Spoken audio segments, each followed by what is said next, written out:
राजेंद्र नगर में मौत की पाठशाला। नमस्कार, आप देख रहे हैं न्यूज इंडिया और मैं हूं आपके साथ गौरव किशोर शर्मा। कल रात आईएएस फैक्ट्री कहे जाने वाली जगह जो पूरे देश में मशहूर है, राजेंद्र नगर में एक ऐसा हादसा हुआ जिसके बाद देश का भविष्य, आईएएस बनने की तैयारी करने वाले सैकड़ों छात्र सख्ते में आ गए। आईएएस फैक्ट्री कहे जाने वाली जगह पर एक कोचिंग सेंटर मौत की पाठशाला बन गया। एक कोचिंग सेंटर मौत का घर बन गया। इसमें किसकी लापरवाही है? इसमें किसकी गलती है? इसमें किसने अनदेखी की? आज हम आपको ग्राउंड जीरो की रिपोर्ट दिखाएंगे, लेकिन उससे पहले आपको बताते हैं कि आज की खबर में क्या कुछ खास है। चलिए आपको बताते हैं आज की खबर में क्या कुछ खास है। देखिए, सबसे बड़ी बात ये कि खबर में क्या खास है। राव आईएएस कोचिंग सेंटर में मारे गए 3 छात्र जो हैं वो कौन हैं, वो किस चीज की तैयारी कर रहे थे, कहां से आए थे, कहां के रहने वाले थे, पूरी जानकारी देंगे। बेसमेंट में बायोमेट्रिक डोर की वजह से छात्र बाहर नहीं निकल पाए या फिर कोई और वजह है, इसको भी आज हम आपको बताएं, क्योंकि ग्राउंड जीरो पर पहुंचा है न्यूज इंडिया। बेसमेंट में लाइब्रेरी की अनुमति किसने दी?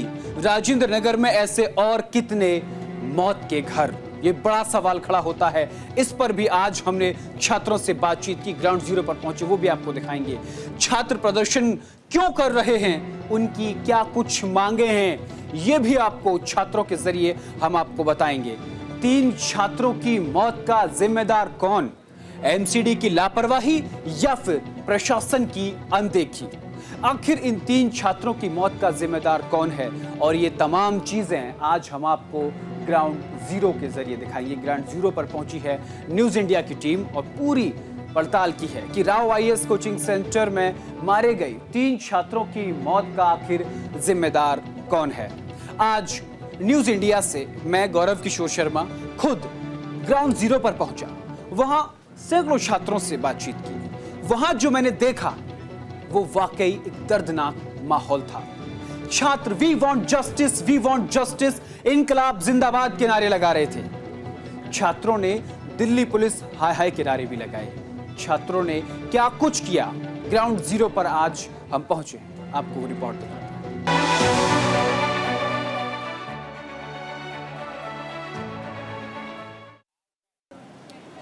ये जो आप मेरे पीछे एक बड़ी लंबी बिल्डिंग देख रहे हैं, इसे बिल्डिंग नहीं कह सकते, अब इसे मौत का घर कह सकते हैं। इसे कह सकते हैं कि यही वो जगह है जहां देश का भविष्य अपना भविष्य संवारने पहुंचा और पढ़ते पढ़ते असमय काल के गाल में समा गया। यही वो जगह है जहां तथाकथित रूप से लाइब्रेरी चलाई जाती थी। ऊपर पार्किंग, नीचे बेसमेंट, जहां गाड़ियां खड़ी होती हैं, पार्किंग होती है, वहां पर उस जगह को लाइब्रेरी का नाम दे दिया गया। यह हादसा यहां पर नया नहीं था। इससे पहले भी लगभग 1 साल पहले इसी एकेडमी का जो गेट है भारी बारिश के चलते भरभरा कर नीचे गिर गया था। उसके बाद भी हादसा देखने को मिला, लेकिन यहां का जो प्रशासन है, जो एमसीडी है, उसके कान पर जू तक नहीं रेंगे। यह हादसा यहां पहली बार नहीं हुआ है। उससे कुछ दिन पहले ही, 2-3 दिन पहले ही, पटेल नगर में एक छात्र खाना खाकर अपने घर जा रहा था, करंट की चपेट में आने से वो भी असमय काल के गाल में समा गया। ये जगह मौत का घर बन चुकी थी कल रात तक। 3 बच्चे जो यहाँ आईएएस की तैयारी करने आए थे, वो यहाँ पर पढ़ते पढ़ते असमय काल के गाल में समा गए। बताया जा रहा है जानकारी के मुताबिक कि जो बच्चे यहाँ पर पढ़ रहे थे, उनकी बायोमेट्रिक ने काम नहीं किया और वो फिर ऊपर ना आ सके, बाहर ना निकल सके, जिसके चलते वो अंदर ही फंस कर रह गए और पानी में डूबने से उनकी मौत हो गई। कुछ छात्रों का ये भी कहना है कि नीचे बेसमेंट में पानी में करंट आ गया था और करंट की चपेट में आने से बच्चों की मौत होगी, छात्रों की मौत होगी। सबसे बड़ा सवाल यही खड़ा होता है कि आखिर 3 बच्चों की मौत का जिम्मेदार कौन? एमसीडी इसकी जिम्मेदारी लेगी? प्रशासन इसकी जिम्मेदारी लेगा? आखिर कौन वो लोग हैं जिन्होंने यहाँ लाइब्रेरी चलाने की अनुमति दी? आखिर वो कौन हैं जो ये पता नहीं लगा पाए कि जो पार्किंग की जगह है वहाँ पर तथाकथित लाइब्रेरी चलती है। ये बड़ा सवाल खड़ा होता है। आज हम आपको अपनी इस रिपोर्ट में आगे दिखाएंगे, बताएंगे, समझाएंगे कि छात्र कितने बेचारे, लाचार और परेशान होकर यहाँ पर अपना भविष्य संवारने के लिए आते हैं और पढ़ते पढ़ते असमय काल के गाल में समा जाते हैं। ये रिपोर्ट देखिए। मैं करोल बाग मेट्रो स्टेशन के नीचे हूं, जहां सुबह से ही लगातार छात्र प्रदर्शन कर रहे हैं। असमय काल के गाल में समाने वाले 3 आईएएस की तैयारी करने वाले छात्रों को इंसाफ दिलाने की मांग पर लगातार डटे हुए हैं। दिल्ली पुलिस ने बल प्रयोग करके उनको यहां से हटा दिया है। तस्वीरों में आप देख सकते हैं किस तरीके से, मैं अपने कैमरामैन से कहूंगा कि वो तस्वीरें दिखाएं। देखिए तस्वीरों के जरिए आप देख सकते हैं किस तरीके से दिल्ली पुलिस ने बल प्रयोग करके छात्रों को यहां से हटाया है। देखिए छात्र लगातार प्रदर्शन कर रहे हैं, इनसे बात करने की कोशिश करेंगे। क्या मांगे हैं आपकी? मेरा मानना है जो एक्चुअल रिपोर्ट भी दी जा रही है 3 स्टूडेंट के डेथ की। आप देख सकते हैं स्टूडेंट को मारा जा रहा है, लाठीचार्ज की जा रही है, थप्पड़ मारा जा रहा है, स्टूडेंट के ऊपर मारा जा रहा है, लाठीचार्ज की जा रही है। आप अपनी आवाज उठा रहे हैं, दिल्ली पुलिस बल प्रयोग कर रही है। बहुत ज्यादा ये चाहते हैं कि हम लोग चुपचाप बैठे, इनके पैसे ज्यादा है कोचिंग वालों के सबके पास, तो ये हमें दबा रहे हैं। हमारे दोस्तों की 3 की मौत हुई है, ये फिर भी हमें उठा रहे हैं इतने। सर छात्र आरोप लगा रहे हैं, आपका क्या कहना है? देखिए इनका ये कुछ भी कहने से बच रहे हैं, साफ तौर पर ये बच्चों के साथ गलत कर रहे हैं। हमारे साथ डीसीपी सचिन शर्मा जी हैं। सर तीन बच्चों की मौत का मामला लगातार बढ़ता है, लेकिन छात्रों को कहना है कि ये 3 से ज्यादा मौतें हुई है, लेकिन प्रशासन दबा रहा है। नहीं, क्यों दबाएगा प्रशासन? छात्रों का ऐसा कहना है। 3 ही confirmed as on date, as of now 3 ही कंफर्म्ड है। इनको कहीं से कोई इंफॉर्मेशन दे रहा है? I am not sure. Information नहीं, जहाँ तक मेरी जानकारी है कि 8 से गलत जानकारी है, ये मान नहीं रहे हैं। सर मनाने की कोशिश कर रहे हैं हमको। सर कोशिश मनाने की। सर एक चीज और, छात्रों का ये भी कहना है कि अंदर जिस वक्त ये हादसा हुआ 20 से 30 लोग थे वहाँ पर। हमारा 2 दोस्त अभी तक मिसिंग है। बता दिया ना, पूरा डेटा दे दिया था। 11 लोग नॉर्मल। आप इसकी इन 3 बच्चों की मौत का जिम्मेदार किसको मानते हैं? कौन हो सकता है जिम्मेदार? FIR हो गया है, investigation is on, we have already started questioning, detaining. Patel Nagar में अभी इंसिडेंट हुआ 2 दिन। हमारे साथ राजेंद्र नगर में यूपीएससी की तैयारी करने वाले कुछ छात्र खड़े हैं जो इस पूरे मामले को बहुत करीबी से जानते हैं, उनसे बातचीत करेंगे। कितने बजे का मामला बताया जा रहा है लगभग? ये कल शाम के जब बारिश लगातार यहाँ पे आने लगी तो उस वक्त का मामला है कि जो ओल्ड राजेंद्र नगर के राउस आईएएस एकेडमी है उसके बेसमेंट में बच्चे पढ़ते हैं, लाइब्रेरी है, हम सब पढ़ते हैं, ठीक है। तो हमारे 2-3 साथी औपचारिक तौर पर बताया गया है कि जो पानी जब वहाँ पे कलेक्ट हो गया तो करंट लगने से उनकी मौत हो गई है, ये औपचारिक तौर से बताया गया है। तो अब ये सवाल उठता है कि दिल्ली एमसीडी में जब इतना, दिल्ली देश की राजधानी है, हजी देश की राजधानी में जब पानी होता है तो ये दिखाइए आप, यहाँ पर क्या होता है, इस गटर में पानी आता है, ठीक है, और आता है तो जब बारिश में जब होता है तो करंट लगता है। अभी करंट लगने से 2-3 दिन पहले हमारे पटेल नगर के साथी की मौत हो गई, बेचारे ने प्रीलिम्स निकाल लिया था, मेंस का अभी तैयारी मतलब कर रहा था, ठीक है, वो चला गया। कल जो है हमारे 3 साथी चले गए। तो क्या ये आए दिन दिल्ली में इस प्रकार की घटनाएं होती रहेगी क्या? इसका कोई जवाबदेही नहीं बनता क्या? क्या हम लोग दूसरे राज्य से आते हैं, यूपी से आते हैं, बिहार से आते हैं, केरल से आते हैं, मध्य प्रदेश से आते हैं, देश के विभिन्न राज्यों से आते हैं, तो क्या हम लोग का यहाँ पे कोई जवाबदेही नहीं बनता क्या? हमारी जान की कीमत किसी को नहीं है क्या? और ये क्या होगा अगर कोई MP MLA MCD का अगर कोई ऑफिसर का बेटा होता तब भी ऐसे ही होता क्या? एडमिनिस्ट्रेशन, कल से हम लोग प्रोटेस्ट कर रहे हैं, हमारे कई साथी घायल हो गए, अभी अरेस्ट करके भी ले गए, हमें रोड से हटा दिया गया, अभी घर भगाने की कोशिश है। तो इस तरीके से काम होता क्या? अगर ये कोई तोड़ताड़ कर रहे हैं ना, हम कहीं पे किसी को वो कर रहे हैं, दिक्कत दे रहे हैं, हमने ना कोई तोड़फोड़ करी, फिर एक गाड़ी में बिठा कर ले जाने की क्या जरूरत है भाई? अगर हमारे वजह से, अगर हमारे वजह से यहाँ की सारी दुकानें चल रही है, हमारी वजह से यहाँ की इकोनॉमी है, तो फिर सेफ्टी तो हमें चाहिए ना भाई, हमें तो सेफ्टी चाहिए ना। अभी कोई देखने तक नहीं आ रहा इस बात को। कर रहे हैं कि नीचे बेसमेंट में स्टोर रूम था, जबकि मैं आपको बता सकता हूँ लास्ट ईयर 1 साल का छोड़ दीजिए, 1 साल तक भी मैं वहाँ पे टेस्ट देने गया था इनके राउस आईएएस में, और आज ये बोल रहे हैं हमारा स्टोर रूम वहाँ था। इस तरीके से कैसे चलेगा सर, आप बताइए। आप छात्रों की क्या मांग है इसको लेकर? हमारी मांग ये है कि जो हमारे साथी गए उनके लिए कंपेंसेशन हो, रूल्स रेगुलेशंस बने कि आगे से ऐसा ना हो, हर 8 दिन हमारा एक साथी मर रहा है और लोग हमारे यहाँ से इस तरीके से हमारा व्यवहार कर रहे हैं। और मेरी ये मांग है, देखो मैं साफ ये मांग रखता हूँ कि अगर कोई चीज बन रही है तो प्रशासन को उसकी जानकारी होती है। प्रशासन को कोई खड़ा करता है तो 20,000 रुपए में तो एनओसी मिल जाती है, 10,000 में बेसमेंट की। आपको अगर कितनी भी कंडीशन खराब हो, किसी भी बिल्डिंग की कंडीशन खराब हो, चुप हो जाए, किसी भी कंडीशन खराब हो अगर ये बेसमेंट की 10,000 रुपए 20,000 रुपए एमसीडी में दीजिए, आपको एनओसी मिलती है। कवर करिए ना, आप अभी खुलवा के आज कवर करके दिखाइए हमारी क्या कंडीशन है। आप रूम देखिए, आप हमारा रूम देखिए, इधर बगल में ही चलिए। आप यहाँ पे खड़े हो ना, यहाँ पे लाइब्रेरी देख लीजिए, यहाँ पे लाइब्रेरी है, यहाँ पे लाइब्रेरी है। जहाँ पे बच्चे पढ़ रहे हैं आप वो लाइब्रेरीज वगैरह आप देख के आइए क्या सिचुएशन है। ये रहा सर अंदर 100 मीटर अंदर, पीछे चलिए। चलो चलते हैं। जैसे ही छात्रों ने कहा कि यहाँ सैकड़ों ऐसी लाइब्रेरी हैं जो बिल्डिंग के नीचे बेसमेंट में चलती हैं। बेसमेंट का आमतौर पर इस्तेमाल सामान रखने के लिए या फिर पार्किंग के लिए किया जाता है, लेकिन राजेंद्र नगर में लाइब्रेरी के तौर पर या फिर रीडिंग रूम के तौर पर किया जाता है। न्यूज इंडिया ग्राउंड जीरो पर वहां पहुंचा और लाइब्रेरी के तथाकथित रीडिंग रूम और लाइब्रेरी की पोल खोली। ग्राउंड जीरो की रिपोर्ट देखिए।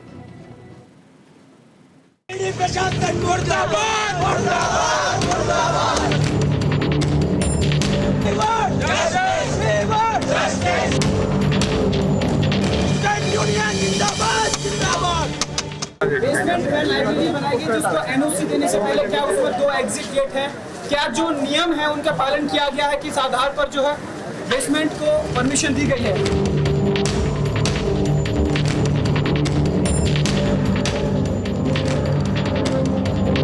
राजेंद्र नगर में जैसे ही हृदय विदारक हादसा हुआ उसके बाद राजेंद्र नगर के तमाम बेसमेंट में जो इलीगल लाइब्रेरी या फिर रीडिंग रूम करके चलाते थे उन्होंने उनको ढक दिया गया। ये मैं तस्वीरें दिखाऊंगा आपको। यहाँ के छात्रों ने अखबार हटाए हैं, इसमें साफ लिखा है कुमार्स रीडिंग रूम।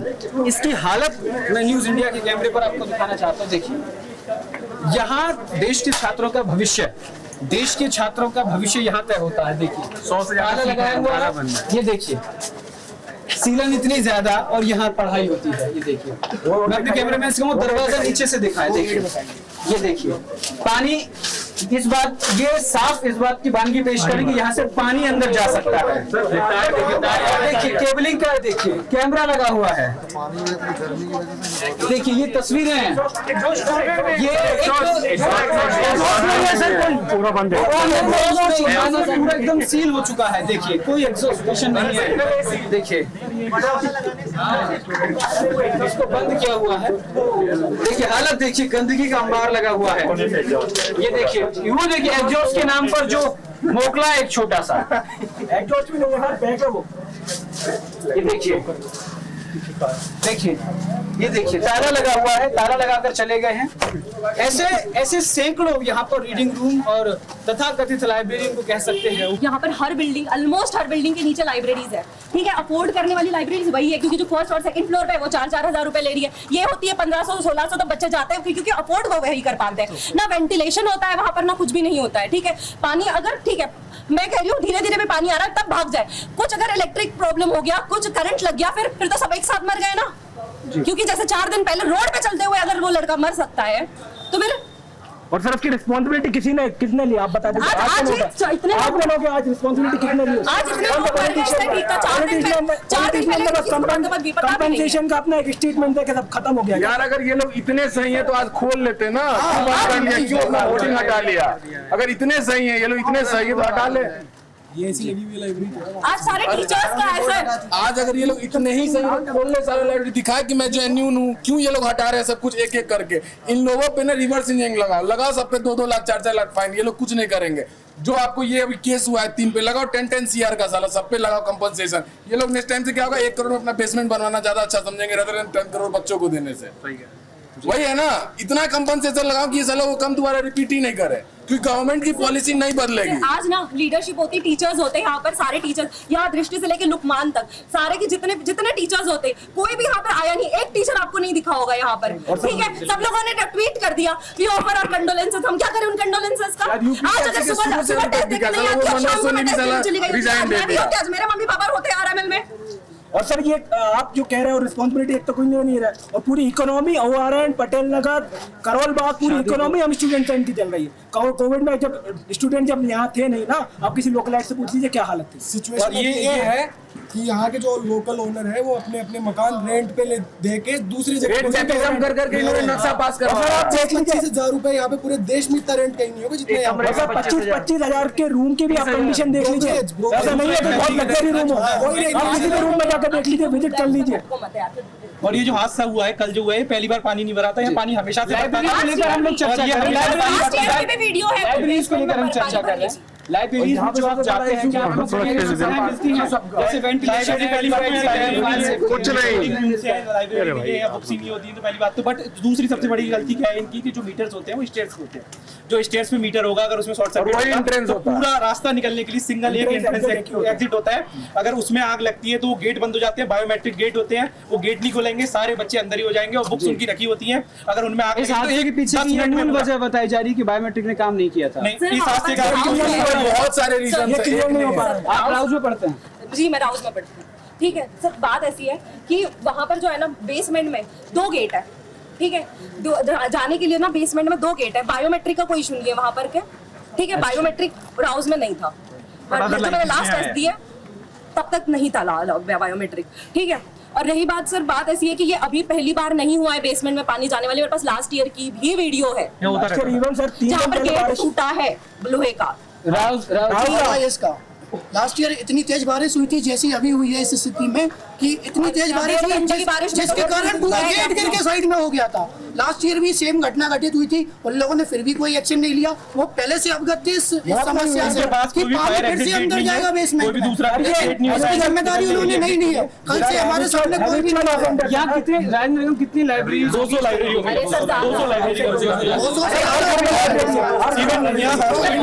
को सबसे पहले ये पूछो सेफ्टी परमिशन मिला कैसे? एक लाइब्रेरी अगर अंडरग्राउंड खुल रहा है तो उसको 2 एग्जिट चाहिए ना। 99% बता रहा हूँ, 99% में एक एग्जिट हो। जो एग्जिट है वहीं पे इलेक्ट्रिसिटी की मीटर लगी है। अगर वहाँ पे हो गया सफोकेशन क्रिएट तो लोग निकलेंगे कहाँ से? वेंटिलेशन भी नहीं है, कहाँ से निकलेंगे लोग? पूछो, लाइट भाग जाए, सारे चोर हैं, लाइट भाग जाए, कुछ भी ना हो तब भी सफोकेशन से मर सकते हैं, लाइट भाग जाए तो। और ये केस ये सेम केस हो रहा है लक्ष्मी नगर में तो बंद हुआ था, सेम केस वहाँ का फिर यहाँ पे रिपीट होगा। जब 4 मौतें और होंगी तो फिर सरकार को दिखेगा अब लाइब्रेरी की भी इशू है। तो ये छात्र इस गली में आए, मैं तस्वीरें कैमरा में इसको पूरी तस्वीरें दिखाएं। ये जो बिल्डिंग्स हैं इसमें बताया जा रहा है कि यहाँ लाइब्रेरीज चलती है जो मानकों के आधार पर बिल्कुल भी नहीं होती है। कुछ छात्रों का ये भी आरोप है कि 10 से 20 हज़ार रुपये देकर लाइब्रेरी की परमिशन मिल जाती है। कुछ छात्रों का ये भी कहना है कि स्टेयर्स पर मीटर लगे हुए हैं, इलेक्ट्रिक मीटर, और उन मीटर के शॉर्ट सर्किट के चलते भी कोई भी घटना घटित हो सकती है। और कुछ छात्रों का ये भी कहना है कि राव एकेडमी में तो बायोमेट्रिक था ही नहीं। और छात्रों ने ये भी बताया कि हमारे पास वीडियो मौजूद है, तस्वीरें मौजूद हैं। राव जो एकेडमी है उसका पिछली साल भी गेट टूटा था लेकिन कोई उस पर ध्यान नहीं दिया गया। इससे पहले भारी बारिश के चलते गेट टूट गया। और एक वीडियो में ये भी दिखाएंगे आपको कि किस तरीके से जो गाड़ियां हैं वो ऊपर खड़ी हुई है और गाड़ियों के नीचे छात्र पढ़ाई कर रहे हैं। वीडियो आपके पास है? जी बिल्कुल मेरे पास। ये कब का वीडियो है? ये पिछले साल की घटना हुई थी, 1 साल पहले की घटना है ये जी। और इसमें क्लियरली आप देख सकते हैं कि गाड़ियां ऊपर है और स्टूडेंट बेसमेंट में इसमें जी।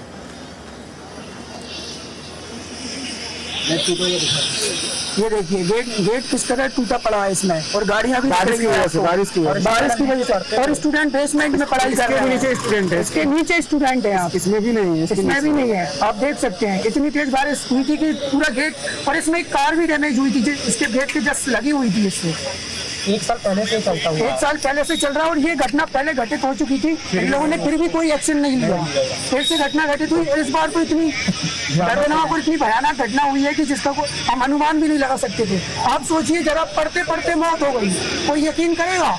उनके माँ बाप पे क्या गुजरेगी ये बात अगर जब कोई सुनेंगे। उन्होंने तो बड़ी उम्मीदों से अपने बेटे या बेटी को भेजा था पढ़ने के लिए कि सब उनके इकलौती बेटी होगी, इकलौता बेटा होगा। उन्होंने सोचा होगा कि मेरा बेटा पढ़ लिख के दिल्ली में बढ़िया पढ़ाई कर रहा है, IAS बनेगा, देश को संभालेगा। किस तरीके से उनकी आशाओं पे पानी फिर गया है। आप देख सकते हैं ये लापरवाही का नतीजा। ये पहली बार नहीं हो रहा है, आए दिन हो रहा है। 3 दिन पहले भी शॉर्ट सर्किट से हमारे भाई साउथ पटेल नगर में मौत हो गई। वो जस्ट खाना खाने आया था, खाना खा के जा रहा था, उसे नहीं पता था कि वो गेट को टच करेगा, इतने में वो वहीं ऑन द स्पॉट डेथ हो जाएगी। कोई कोई एक्टिविटी नहीं हुई, इस पर कोई एक्शन नहीं लिया गया। एडमिनिस्ट्रेशन हो चुका है सर, क्यों नहीं की गई सर? 1 साल का टाइम मिला है, आप तो 24 घंटे, बहुत सारी प्रशासन को 24 घंटे में हम सब रिपोर्ट देंगे, 1 साल का टाइम तो मिला सर क्यों नहीं हो पाया? और सर डीसिल्टिंग की प्रॉब्लम, ये लोग अभी इसको मुद्दा बना रहे थे अपोजिशन और रूलिंग पार्टी वाले कि डीसिल्टिंग करा दी गई है, 90% ऑलमोस्ट 90% डीसिल्टिंग हो चुकी है। लेकिन यहाँ राजेंद्र नगर की डीसिल्टिंग कौन कराएगा? आप पार्लियामेंट साइड और उन साइड की तो करवा दोगे, वो तो आप कहते हो वर्ल्ड क्लास इंफ्रास्ट्रक्चर है। वर्ल्ड क्लास इंफ्रास्ट्रक्चर यहाँ क्यों नहीं दिख रहा है? स्टूडेंट रह रहे हैं, यहाँ क्यों नहीं दिख रहा है? ये तो आने वाला भविष्य है ना सर। इसके ये तो सवाल खड़ा होता है कि इसका जिम्मेदार आखिर है कौन? बिल्कुल, ये सबसे बड़ा सवाल उठता है कि राव इंस्टीट्यूट में जो ये हृदय विदारक हादसा हुआ है, इसका जिम्मेदार कौन? 3 बच्चों की मौत की जिम्मेदारी लेगा कौन? मेयर, विधायक, मौजूदा सरकार, या फिर वो लोग जिन्होंने तथाकथित तौर पर इस बेसमेंट को, पार्किंग बेसमेंट को लाइब्रेरी के रूप में चलाने की अनुमति दी भी या नहीं भी दी, ये तो जांच का विषय है। लेकिन सबसे बड़ा सवाल यही है जो छात्रों को कचोटता रहेगा और उनके जहन में ये उठता रहेगा कि आखिर पढ़ते पढ़ते 3 बच्चे कैसे असमय काल के गाल में समा गए। कैमरा जर्नलिस्ट आरव के साथ मैं गौरव किशोर शर्मा, न्यूज़ इंडिया के लिए दिल्ली से।